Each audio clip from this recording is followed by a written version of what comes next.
Hello friends, स्वागत है आपका शिक्षा क्लासेस पर। दोस्तों, हम लोगों की भारतीय भूगोल की क्लास चल रही है और जिसके अंतर्गत हम लोगों ने पहला चैप्टर कंप्लीट कर लिया है। पहला चैप्टर था हम लोगों का भारत की आकार एवं स्थिति। इसका बेस जो रहता है हम लोगों की क्लास का, तो एनसीईआरटी रहता है और 9th क्लास की एनसीईआरटी हम लोग देख रहे हैं, जिसके अंतर्गत आज का हम लोगों का टॉपिक है भारत का भौतिक स्वरूप। भारत को जो है कितने भौगोलिक क्षेत्र में बांटा है, यानी भौतिक स्वरूप में बांटा है, तो ये हम लोगों का एनसीईआरटी से ही लिया गया है।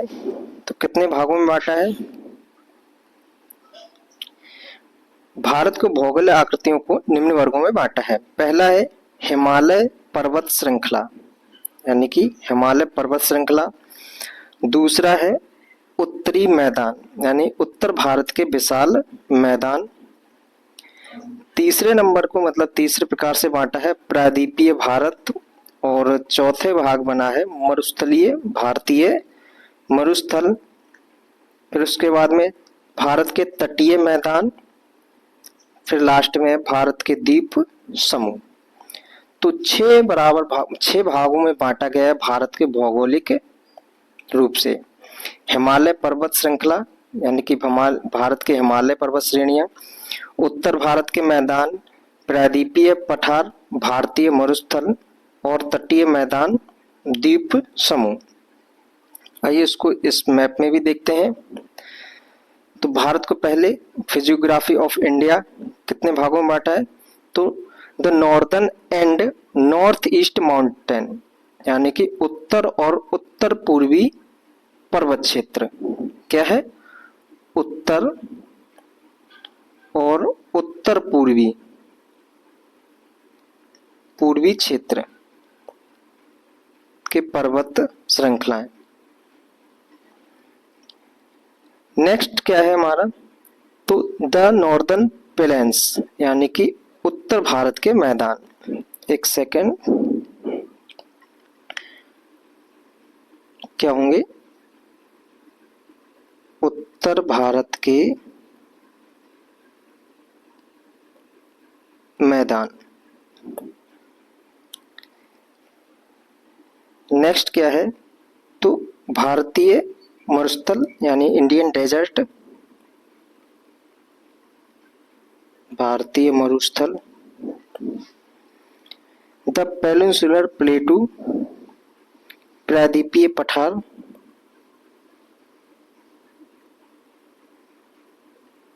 प्रायद्वीपीय पठार। कोस्टल प्लेन्स, यानी तटीय मैदान, तटीय मैदान। और आइसलैंड, यानी कि द्वीप समूह, द्वीप समूह। तो इन 6 प्रकार से जो है भारत के भौतिक स्वरूप को बांटा गया है। उत्तर पूर्वी पर्वत क्षेत्र, उत्तर भारत के मैदान, द्वीप समूह में आ जाएगा लक्षद्वीप, अंडमान निकोबार और छोटे छोटे द्वीप। कोस्टल प्लेन, यानी कि तटीय मैदान, जो तट के बाद में जो मैदान बने हैं, पश्चिमी घाट जो है उसके बाद में जो मैदान बने हैं उनको तटीय मैदान। प्रायद्वीपीय क्षेत्र, तो ये वाला जो क्षेत्र आपको त्रिभुज के आकार का दिख रहा होगा, ये क्या कहलाता है? तो प्रायद्वीपीय क्षेत्र। भारत के मरुस्थल, तो राजस्थान वाला और कुछ क्षेत्र यहाँ पे गुजरात में भी है, तो ये मरुस्थलीय क्षेत्र है। तो हम लोग समझ चुके हैं भारत को जो है 6 भौतिक स्वरूपों में बांटा है, याद रखना, ठीक है। अब बात आती है कि भारत में इतनी विविधता जो है, इसका कारण क्या है? भारत में विविधता का कारण क्या है? तो भारत में विविधता का कारण है अंतर्जात और बाह्यजात बल। भारत में क्या कहीं पे भी जो इस प्रकार के विविधताएं दिखती हैं भौतिक स्वरूप में, इन सभी का कारण क्या होता है? तो इंडोजेनिक फोर्स और एक्सोजेनिक फोर्स। तो इंडोजेनिक फोर्स में क्या क्या आ जाएंगे? ज्वालामुखी प्रक्रियाएं, प्लेट विवर्तन की, भूगर्भीय घटनाएं, इन सभी घटनाओं से इनकी विविधता होती है। अगला, इंडोजेनिक में अपक्षय, अपरदन और निक्षेपण की क्रिया होती है। ठीक है, देखिए जैसे कि भारत के भौतिक स्वरूप में ये क्षेत्र आते हैं, उत्तर भारत के और पूर्वोत्तर भारत के हिमालयी क्षेत्र हो गया। इसके अंदर हम लोगों को हिमालय के बारे में पूरा पढ़ना है। उसके बाद में मैदान आएंगे, फिर तटीय क्षेत्र, मरुस्थलीय क्षेत्र, द्वीप समूह, इन सभी को पढ़ेंगे बारी बारी से हम लोग। तो इसको पहले देखते हैं कि विविधता के कारण क्या है।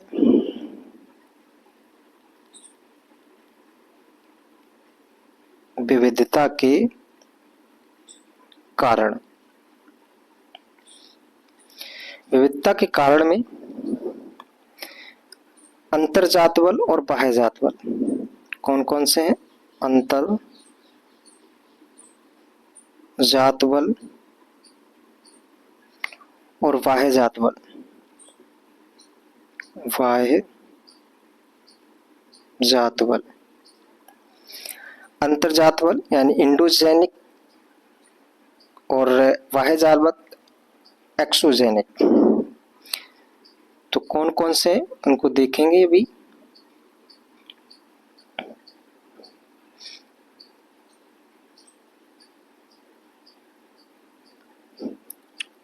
ठीक है, इंडोजेनिक में आ जाएंगे ज्वालामुखी क्रियाओं से, ज्वालामुखी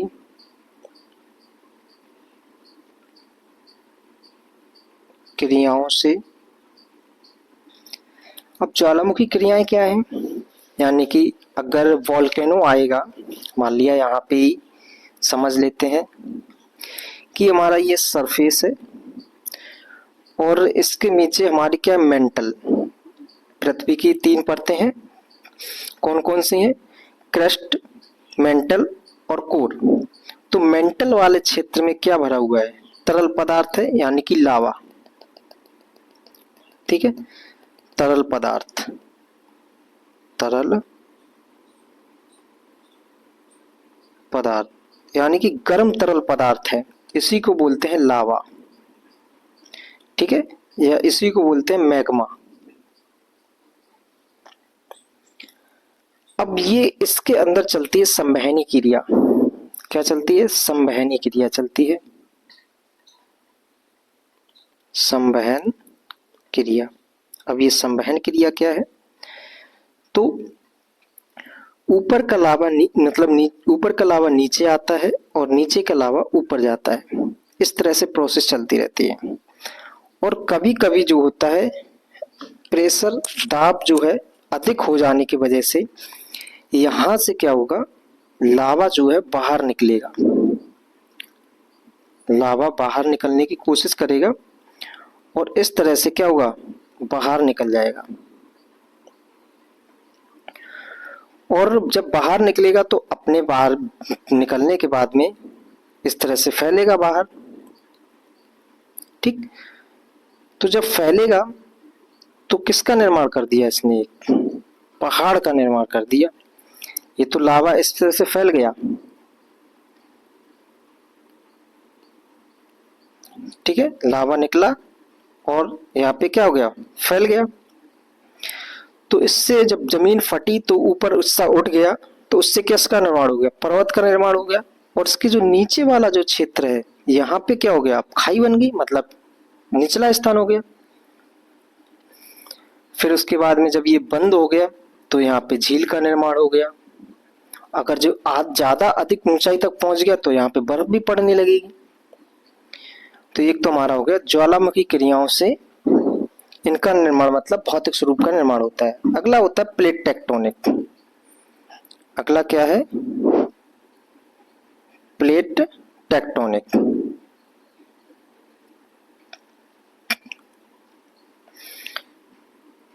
प्लेट टेक्टोनिक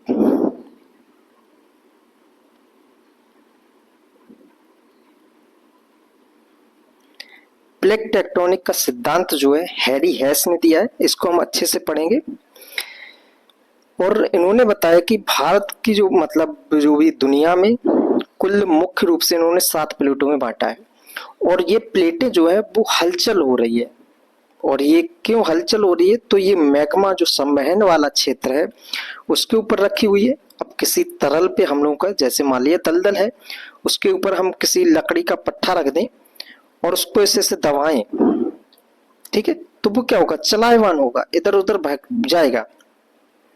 तो कहा कि पृथ्वी में भी ऐसी प्लेटें हैं और जो कैसी हैं? चलायमान है। ठीक है, तो प्लेट टेक्टोनिक थ्योरी किसके द्वारा दी गई? हैरी हेस के द्वारा। नेक्स्ट है भूगार्भिक घटनाएं। भूगार्भिक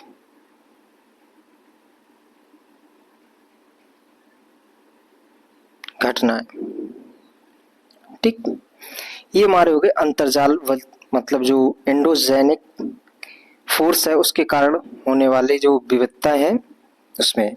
नेक्स्ट क्या है? इधर चलेंगे बाह्य में, तो अपक्षय, अपक्षय, अपर्दन,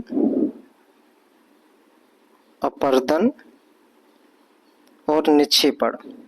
निक्षेपण, ये 3 शब्द हैं, इनको समझना काफी ज्यादा जरूरी है। अपक्षय का मतलब क्या होता है? जैसे कि मान लिया ये हमारा एक स्टोन है, ठीक, एक पत्थर है और इस पत्थर को रासायनिक और भौतिक स्वरूपों के माध्यम से टूट गया, ठीक है, फिजिकल प्रोसेस और केमिकल प्रोसेस से ये क्या हो गया? टूट गया, ब्रेक हो गया। अब टूटना यानी कि कोई भी क्रिया या फिर कोई भी पदार्थ, कोई भी वस्तु, उसका टूटना फूटना क्या कहलाता है? अपक्षय कहलाता है। अब ये क्या हो गया? टूट गया कई हिस्सों में। अब क्या होगा? अब अपर्दन। अपर्दन क्या है? तो इस टूटे हुए अपक्षय में, और यहाँ पे रगड़ेंगे, ये कण आपस में रगड़ेंगे तो और छोटे छोटे कणों में टूट जाएंगे, ठीक है। अपक्षय मतलब अब ये इतने बड़े बड़े टुकड़े हैं, उनको और ज्यादा मतलब प्रेशराइज किया गया, या मतलब और भी ज्यादा चीजें इसमें टकराई आके, या ये आपस में टकराए तो और ज्यादा छोटे टुकड़े में टूट गए। तब ये बारीक टुकड़े क्या होंगे? अब इनको एक जगह से दूसरी जगह ले जाया जाएगा। कैसे जाते हैं? तो वायु के द्वारा पहुंच जाएंगे, जल के द्वारा पहुंच जाएंगे और नदियों के द्वारा पहुंचेंगे, नदियों के द्वारा। अब एक जगह से दूसरी जगह ये पहुंचे तो यहाँ पे पहुंच गए सारे के सारे। जब इनको यहां से यहां पर लेके जाया जाता है तो इस प्रोसेस को कहते हैं अपर्दन, ठीक है, एक जगह से दूसरी जगह ट्रांसफर करना, अपर्दन। अगला होता है निक्षेपण। अब यहां से उठाया, यहां पे आके पटका, तो जहां पे इनको पटकते हैं ना, वही कहलाता है निक्षेपण। तो आई होप आप लोग इन तीनों शब्दों को समझ चुके होंगे। अपक्षय, अपर्दन और निक्षेपण क्या होता है। अपक्षय का मतलब है कि भौतिक और रासायनिक रूप से किसी भी चट्टान का टूटना, फूटना, छोटे टुकड़ों में बंटना अपक्षय है, ठीक है। अपर्दन एक स्थान से दूसरे स्थान तक ले जाने की प्रक्रिया जो है वो कहलाती है अपर्दन। और निक्षेपण जहां पे इसको डंप किया है, जहां पे छोड़ा है, उसको कहलाता है निक्षेपण, ठीक है। तो इनके माध्यम से भी जो है भौतिक स्वरूप का निर्धारण हुआ है। जैसे भारत में ही एग्जाम्पल में समझे, जैसे भारत के एग्जाम्पल में समझे तो उत्तर भारत के मैदान, उत्तर भारत के मैदान, इनका निर्माण कैसे हुआ है? तो निक्षेपण से हुआ है। अपर्दन और निक्षेपण से। कैसे समझते हैं? देखिए, जैसे कि हमारा ये लैंड है और ये हमारे क्या है? हिमालय यानी कि पर्वत क्षेत्र है, और यहां से ऊपर से जो है नदियां बह के आ रही हैं।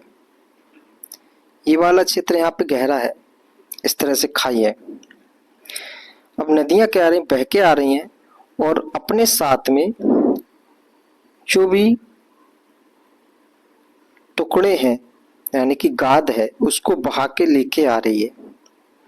ठीक है, नदियां क्या हो रही हैं, अपने साथ में इन टुकड़ों को बहा के लेके आ रही हैं और इस क्षेत्र में क्या कर रही हैं, इन टुकड़ों को धीरे धीरे करके ये भरे जा रहे हैं, लास्ट तक ऐसे भरते हुए जाएंगे और इस तरह से ये क्या हो गए, भारत में, उत्तर भारत में जो है प्लेन का निर्माण हुआ। इस प्रोसेस को बोलते हैं भूसन्नति का सिद्धांत, जो कोवर ने दिया था। ठीक है, यहां से आ रहे हैं, इनको नदियां अपने साथ लेके आ रही हैं, जो लेके आ रही हैं वो कहलाएगा अपर्दन, और जो जहां पे उन्होंने डाला है, इस जगह को भरा है, उसे बोलेंगे निक्षेपण। ठीक है, आप लोग समझ चुके होंगे कि निक्षेपण क्या है। तो उत्तर भारत का निर्माण निक्षेपों से हुआ, अपर्दन और निक्षेपों से।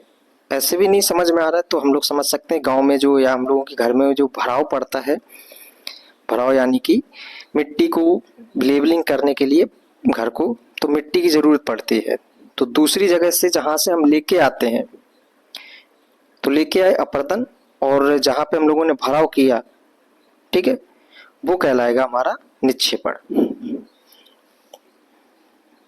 तो ये हम लोग समझ चुके हैं कि अपक्षय, अपर्दन और निक्षेपण ये क्या होता है। ये क्या थे हमारे, तो एंडोजेनिक प्रोसेस थी, एंडोजेनिक और एक्सोजेनिक हम लोग पढ़ चुके हैं। ठीक, इनसे अलग अलग प्रकारों के आकृतियों का निर्माण होता है।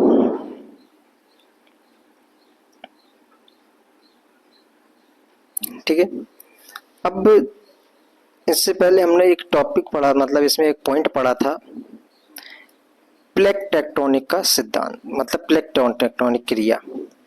ये किसके द्वारा दी गई है, तो हैरी हेस के द्वारा दी गई है। इसको समझते हैं। जैसे सभी को पता है कि पृथ्वी जो है एक पहले आग का गोला थी, ठीक है, और इसके अंतर्गत, ठीक है, जैसे पृथ्वी क्या थी, एक आग का गोला थी,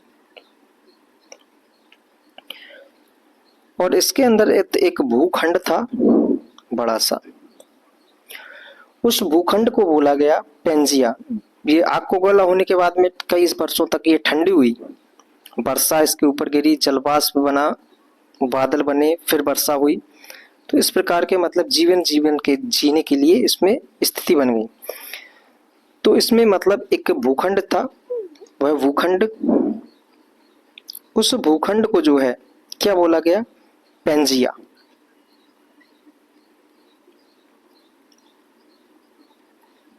ठीक है, और इसके चारों ओर जो जल भरा हुआ था, क्या भरा हुआ है, जल यानी कि वाटर, जलवाष्प। तो इस जलवाष्प को बोला गया पैंथलासा, पैंथलासा। ठीक है, अब क्या हुआ कि प्लेट टेक्टोनिक थ्योरी जो है वो समझा रहे हैं। तो पृथ्वी की जो ऊपरी सतह है वो किस पे टिकी हुई है, मेंटल पे टिकी हुई है, और मेंटल में क्या है, तरल पदार्थ भरा हुआ है। तो तरल पदार्थ इधर उधर क्या कर रहे हैं, गति कर रहे हैं। तो गति करेंगे तो क्या होगा, इसमें क्रैक पड़ेंगे, मतलब टूटेंगे। मान लिया ये प्लेट है, इसके ऊपर मतलब मैंने तरल के ऊपर रखी हुई है, और इस पे हमने क्या रख दी, वजन है ये बहुत सारा। अब ये इधर उधर चलेंगी, मतलब एक हिस्सा इधर जा रहा है, एक हिस्सा इधर जा रहा है, तो क्या होगा, दूर दूर होंगे, तो इनमें क्रैक करने के बाद में ये क्या हो जाएगी, टूट जाएगी, दो हिस्सों में बढ़ जाएगी। ऐसा ही काम यहाँ पे हुआ। तो जो पेंजिया था वो दो भागों में टूट गया। ठीक,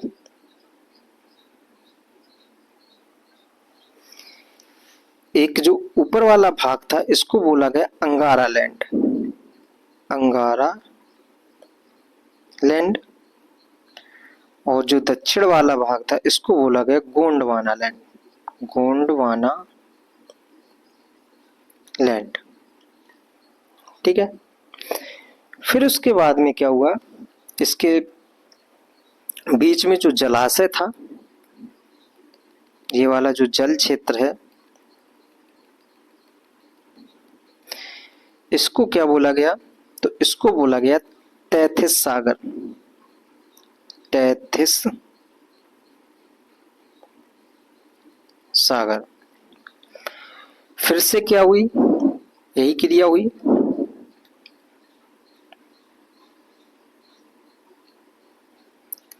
ठीक है, प्लेट टेक्टोनिक, यानी प्लेटें फिर खिसकी इधर उधर। तो अब जो है अंगारा लैंड और गोंडवाना लैंड फिर से टूटे। अंगारा लैंड और गोंडवाना लैंड क्या हुए, फिर से टूटे। और टूटने के बाद में कई हिस्सों में बढ़ गए। तो अंगारा लैंड जब टूटा तो यह अमेरिका,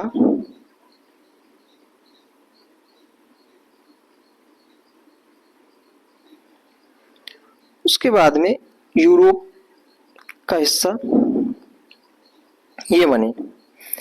जब अंगारा गोंडवाना लैंड टूटा तो इसके अंदर दक्षिण अमेरिका,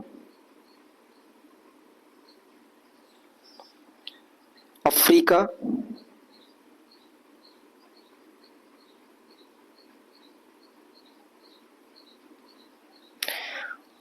भारत, अपना देश भारत, ऑस्ट्रेलिया,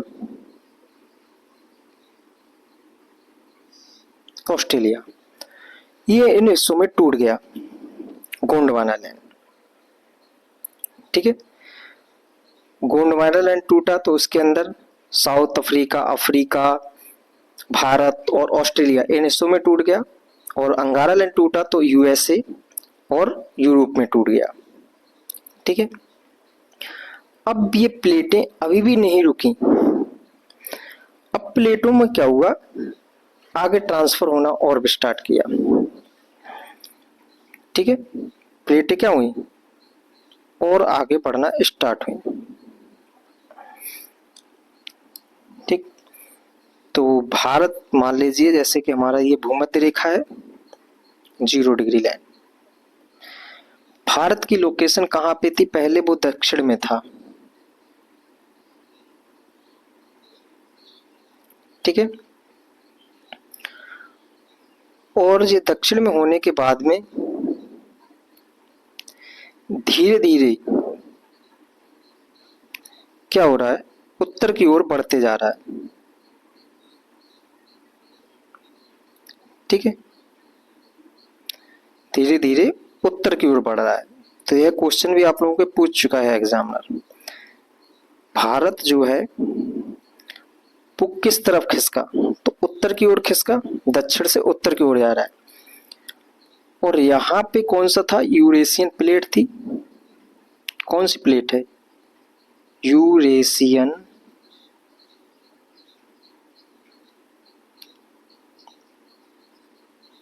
प्लेट। ठीक, अब ये गया और इस यूरेशियन प्लेट से जाके क्या हो गया, टकरा गया। जब ये टकराया जाके, ठीक है, तो हिमालय का निर्माण हुआ। ठीक, कैसे हुआ, हिमालय मतलब पर्वत श्रृंखलाओं का निर्माण हुआ। ये किसी की भी प्रोसेस पे चल सकता है, मतलब हम ये केवल एक अपने भारत के लेकर चल रहे हैं। तो भारत दक्षिण से उत्तर की ओर खिसका, मतलब बढ़ा। और इसका कारण क्या है, तो प्लेट जो संवहन क्षेत्र है, मेंटल क्षेत्र है, वहां पे संवहन की क्रिया हो रही है और प्लेटें जो है गति कर रही है, गतिमान है। तो उत्तर की ओर बढ़ी और यूरेशियन प्लेट से जाके इंडो ऑस्ट्रेलियन प्लेट जो है टकराई जाके, जिससे जो है हिमालय का निर्माण हुआ, यानी कि बलित पर्वत का निर्माण हुआ। तो किसका निर्माण हुआ, बलित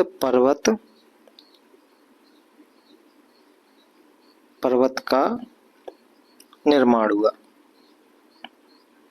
ठीक, चलिए इससे पहले हम लोग प्लेट टेक्टोनिक की जो प्लेटें हैं वो किस किस प्रकार से चलती हैं उसको समझ लेते हैं। देखिए, प्लेट टेक्टोनिक प्लेटें जो है, एक तो चलेंगी हमारी, जैसे कि ये दो प्लेट हैं। अगर ये प्लेटें अलग अलग दिशा में जा रही हैं, ठीक है, मान लिया एक ही प्लेट है, जुड़ी हुई है, ये अलग अलग दिशाओं में जा रही हैं, तो इस क्षेत्र को बोलते हैं डाइवर्जेंट, यानी कि अपसरण क्षेत्र। अपसरण क्षेत्र, प्लेटों का क्या हो रहा है, अपसरण हो रहा है, यानी कि प्लेटें एक दूसरे से दूर जा रही हैं। जब दूर जाएंगी तो यहाँ पे क्या होगा, खाई का निर्माण होगा। ऐसे ही अगर प्लेटें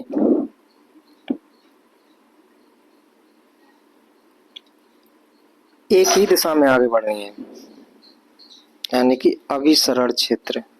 अभिसरण क्षेत्र,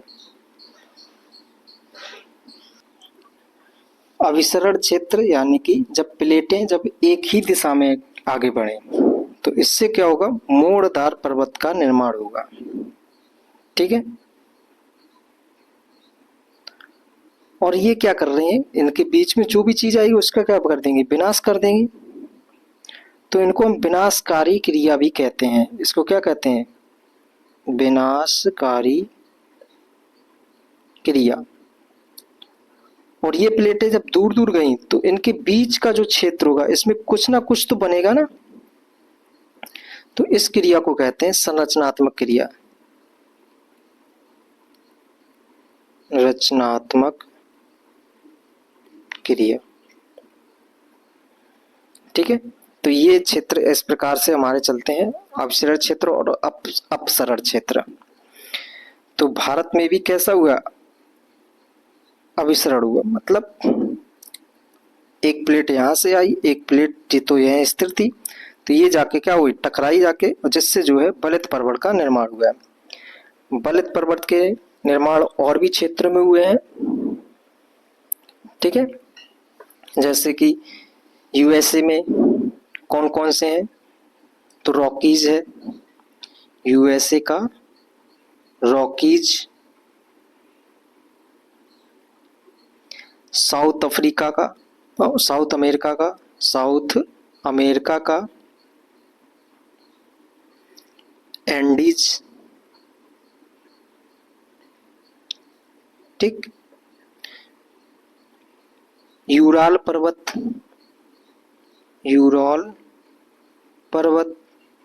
ये सब कैसे हैं, तो बलित पर्वत है। हिमालय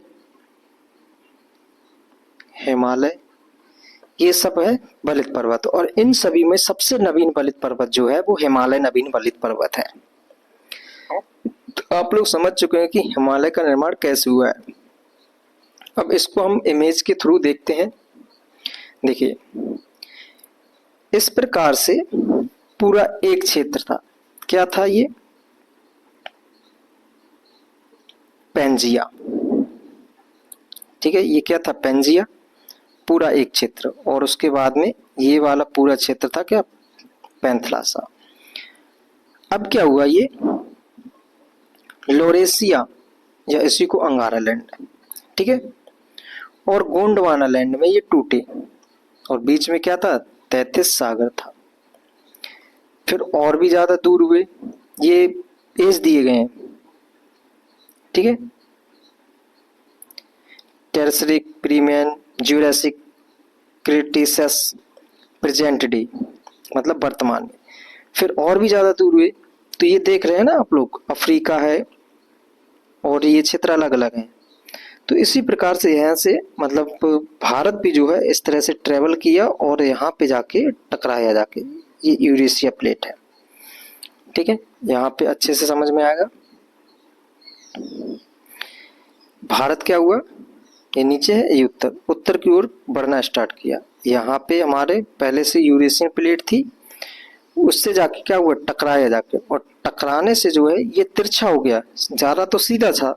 अब जैसे मान लीजिए कोई भी गाड़ी है उसको हम 300 की स्पीड से चला रहे हैं और एक दीवार पे जाके टक्कर मार दें तो क्या होगा, आगे से तो पिचक जाएगा हिस्सा और पीछे से उठ जाएगा और थोड़ा तिरछी हो जाएगी गाड़ी।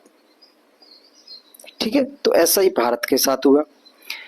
भारत जब इससे टकराया जाके तो पीछे का हिस्सा उठा, उसे सदर्न हिल्स के नाम से जानते हैं, दक्षिण की पहाड़ियां, और आगे का हिस्सा जो है वो नोक टाइप की बन गई। इस तरह से क्या बन गई, नोक बन गई। इन नोकों को भी नाम दिया गया, इन बैंडों को बोला गया सिंटेक्सियल बैंड। ठीक है, ये अंदर जाके घुस गए जाके यूरेशियन प्लेट में और ये हिस्सा धंस गया और इनमें क्या हुए, पर्वत का निर्माण हुआ। ठीक है, ये देखिए ये क्या हो रहा है, मतलब एक प्लेट जो है ये दूसरी प्लेट इसके नीचे जा रही है और यहाँ पे क्या हो रहा है, निर्माण हो रहा है। ठीक है, ऐसे ही यहाँ पे भी हो रहा है, यहाँ पे अच्छे से समझ में आएगा। देखिए हिमालयस का निर्माण हुआ है, ये तिब्बत प्लेटू है, यहाँ पे ये आया इंडो ऑस्ट्रेलियन प्लेट, इस तरह से आई। यहाँ पे यूरेशियन प्लेट थी, ये काफी ज्यादा मजबूत थी, मतलब टिकी हुई थी। अब ये प्लेट क्या हो गई, इसके अंदर धंसने लगी धीरे धीरे और यहाँ पे क्या हो गई, दरारें पड़ने लगी, क्रैक होने लगेगी और धीरे धीरे करके ये हिमालय का निर्माण होने लगा।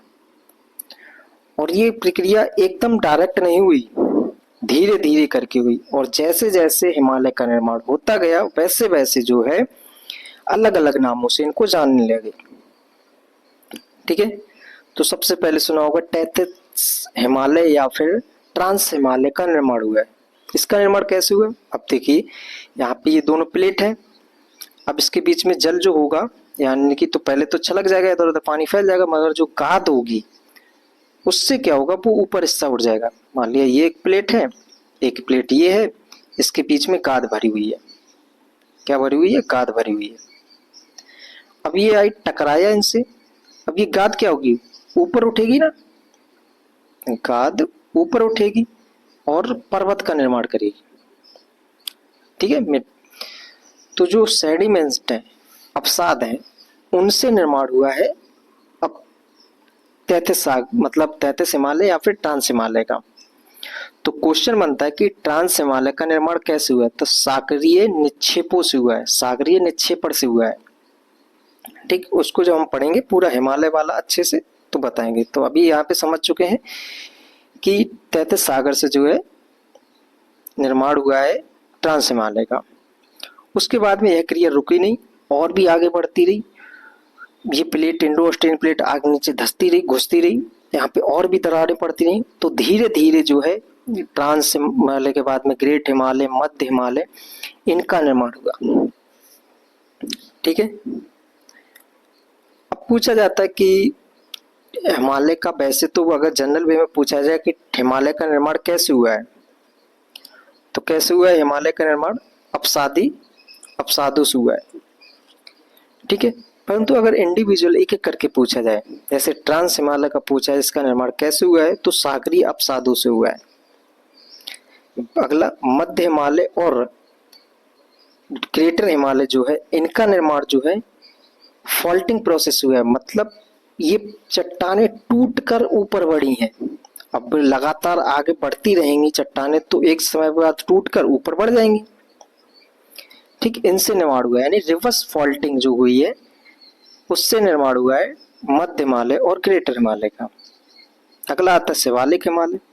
तो शिवालिक हिमालय का निर्माण कैसे होता है, तो अभी बताया था ना, इस तरह से नदियां लेके आई अपने साथ में अवसाद, तो उन अवसादों से जो टीले का निर्माण हुआ है उनसे बना है शिवालिक हिमालय।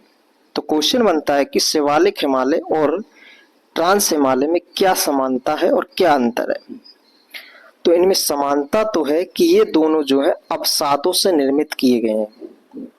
समानता क्या होगी, अवसादों से निर्मित है।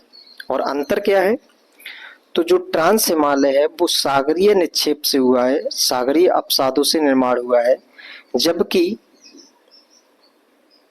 ये वाला जो शिवालिक हिमालय है, इसका निर्माण जो है वो नदीय अपसादों से हुआ है। ठीक, तो हम लोग हिमालय के बारे में थोड़ा बहुत समझ चुके हैं। तो हमारे ये प्लेटें कैसे चल रही हैं इन लोगों को भी हम लोगों ने देख लिया। ये हैरी हेस का प्लेट टेक्टोनिक सिद्धांत था, उसको भी समझ लिया कि इसका निर्माण कैसे हुआ है, और हम लोगों का हिमालय कैसे बना है, भूगर्भिक संरचना कैसे हुई है, इसको देख लिया। पेंजिया क्या है, पैंथलासा क्या है, अंगारा लैंड, तैतीस सागर, गोंडवाना लैंड, ये क्या है। और यहाँ से क्वेश्चन बनता है कि भारत किसका हिस्सा था प्राचीन समय पे, तो गोंडवाना लैंड का हिस्सा था। ठीक है, फिर उसके बाद में हम लोगों ने देखा कि विविधता के कारण क्या कहते हैं, तो अंतर्जाल बल और बाह्यजात बल, एंडोजेनिक फोर्स और एक्सोजेनिक फोर्स, ज्वालामुखी क्रियाओं से, प्लेट टेक्टोनिक, भूगर्भिक संरचनाएं, अपक्षय, अपर्दन और निक्षेपण, ये सब क्या है, इनको देख लिया था। और हम लोग का शुरुआत में देखा था भारत के मुख्य भौगोलिक क्षेत्र किस प्रकार से बांटा गया है, ये सब देखा था। ठीक है, तो अब स्टार्ट करते हैं हम लोग इन सभी के बाद में कि भारत का हिमालय क्षेत्र क्या देखेंगे। अब यहाँ पे देखिए कैसे भारत का मूवमेंट कर रहा है, इंडिया का प्लेट जो है इंडो ऑस्ट्रेलियन प्लेट उत्तर की ओर मूव कर रही है धीरे धीरे से। ठीक है, और इंडो यूरेशियन प्लेट जो है, Indo Australian plate Eurasian plate से जाके क्या हुई, टकराई जाके। अब ये जो दिख रहा है ना इस तरह से, ये वाला चेंज, ये कोना इसके अंदर घुस गया जाके और ये यहाँ पे घुस गया, तो इन्हीं बेंड को बोलते हैं सिंटैक्सियन बेंड। ठीक है, और जो पीछे का हिस्सा उड़ गया इसको यहाँ पे सदर्न हिल्स के नाम से जानते हैं। अब फिर देखिए यहाँ से एक प्लेट ये जा रही है इसके नीचे, दूसरी प्लेट वहीं पे स्थिर है, इससे क्या हुआ, इन पर्वतों का निर्माण हुआ, मोरदार पर्वत जो बने हैं। इन पर्वतों को क्या बोलते हैं, हिमालयास, नवीन बलित पर्वत।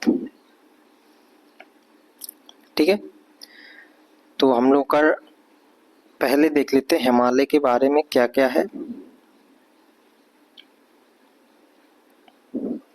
हिमालय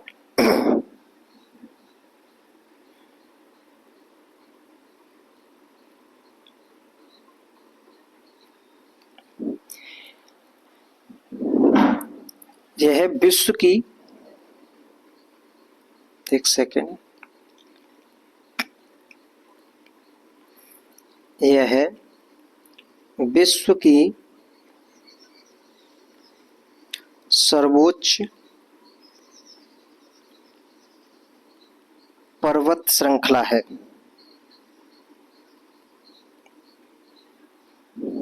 अगला पॉइंट लिखना है, यह नवीन वलित पर्वत है, वलित पर्वत है।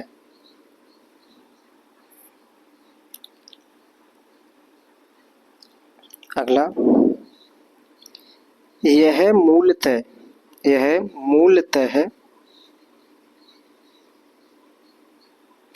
अपसादी शैलों से निर्मित हुआ है। अपसादी शैलों से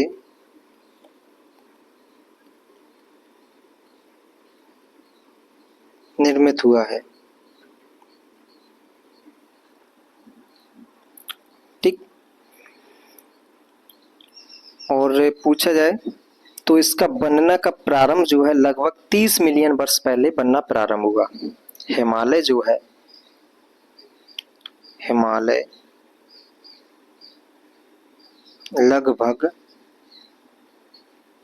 30 मिलियन वर्ष पहले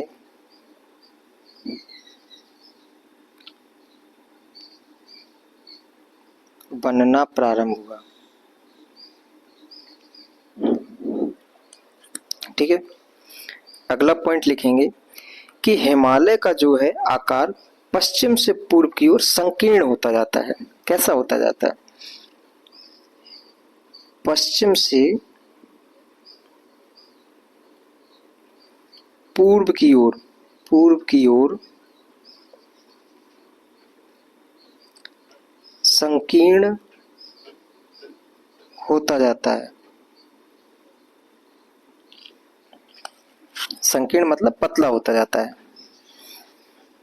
कैसा है देखते हैं इसको, इस तरह से,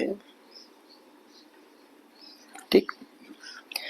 तो इसकी कुल लंबाई यहां से यहां तक की, यहाँ पे मान लिया हम लोगों का क्या पे जम्मू कश्मीर है और यहाँ पे क्या है तो अरुणाचल प्रदेश का क्षेत्र। इसकी टोटल लंबाई कितनी हो जाएगी हिमालय की, तो 2400 किलोमीटर लगभग में, ठीक है। और बीच में यहाँ पे क्या चीन तिब्बत ये सारी चीजें हैं और नीचे क्या है यहाँ पे भारत है, ठीक है। उसके बाद में ये वाली जो चौड़ाई है ये लगभग में कितनी है, तो 500 किलोमीटर है, 500 किलोमीटर। और जो यहाँ पे जो चौड़ाई है वो लगभग में है 150 किलोमीटर, ठीक। अगला पॉइंट लिखना है कि हिमालय का आकार जो है वो चापाकार है। हिमालय का आकार चापाकार है, ठीक। और यह समांतर पर्वत श्रृंखला है। कैसी है, समांतर पर्वत श्रृंखला है।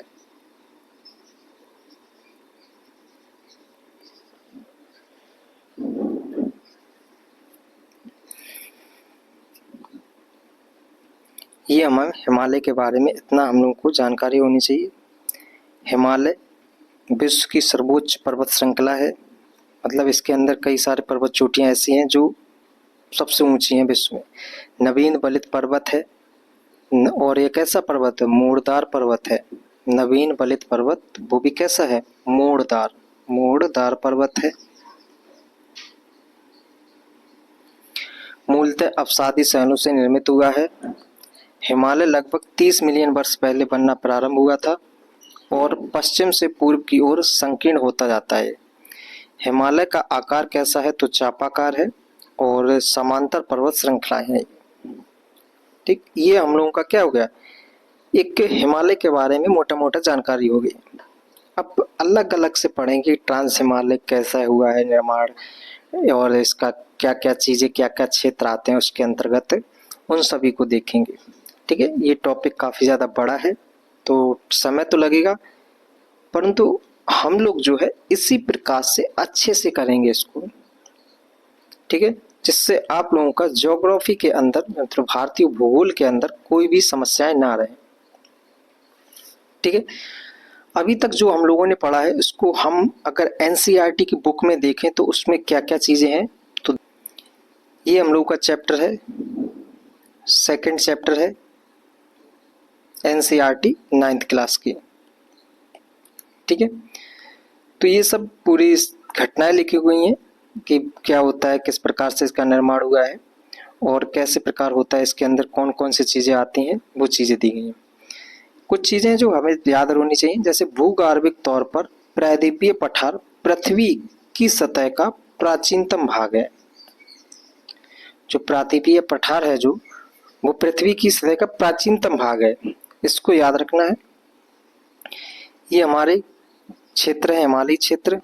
भारत को किन किन भौगोलिक क्षेत्रों में बांटा है, तो हिमालय पर्वत श्रृंखला, उत्तर के मैदान, प्रायद्वीपीय पठार, भारत का मरुस्थलीय क्षेत्र, तटीय मैदान और द्वीप समूह, ये सब इनको बांटा गया इस समय।